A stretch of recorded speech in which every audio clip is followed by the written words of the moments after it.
Friends, நம்ம ஒரு கிராமத்தில் போய் ஆட்டையை போட்ட கீரையை தான் இன்றைக்கி நான் பசங்களுக்கு கடைஞ்சி கொடுத்துருந்தேன். மதியம் லஞ்சுக்கு நாங்களும் சாப்பிட்ருந்தோம். வேறு லெவல் டேஸ்ட்டாக இருந்ததுங்க. யூஸ்வலாக இந்த கீரை வந்துட்டு நிறைய நீர்நிலைகளில் வளரும் பொழுது ஒரு மாதிரி நீச்சு வாடை மாதிரி வரும்.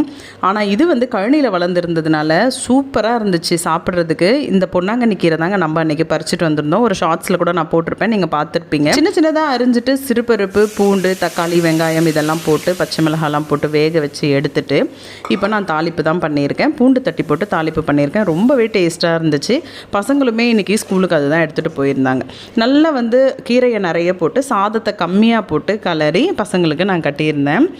இந்த கீரை எத்தனை பேருக்கு பிடிக்கும்னு எனக்கு கமெண்ட்டில் சொல்லுங்கள். இது ரொம்பவே நிறைய மருத்துவ குணங்கள் கொண்ட ஒரு கீரை. இதில் விட்டமின் ஏலாம் வந்து ரொம்ப ரிச்சாக இருக்குது அப்படின்னு சொல்லுவாங்க. அதனால் நம்மளுடைய கண்களுக்கு ரொம்பவே நல்லது இந்த கீரை. இன்றைக்கி மெனு பார்த்திங்கன்னா சுட சுட சாதம் வடித்து வச்சுருக்கேன். பசங்களுக்கு இந்த கீரை சாதம் கலரி வச்சுருக்கேன். இது வந்து கீரை குழம்பு மதியத்துக்கு எங்களுக்கு. காலையில் தோசைக்கு சட்னி, தேங்காய் பற்ற உடச்சக்கல்ல சட்னி. இது வந்து பழுது எடுத்து வச்சுருக்கேன் எனக்காக. அப்பளம் பொரித்து வச்சுருந்தேன். இதெல்லாம் தான் பிள்ளைங்களுக்கு இன்றைக்கி கட்டலாம் அப்படின்னு சொல்லி பாப்பாவுக்கு ஒரு ஆரஞ்சு பழம் நடுவில் ஸ்நாக்ஸ்க்காக எடுத்திருக்கா. இந்த வீடியோ பிடிச்சிருந்தா லைக் பண்ணுங்கள்.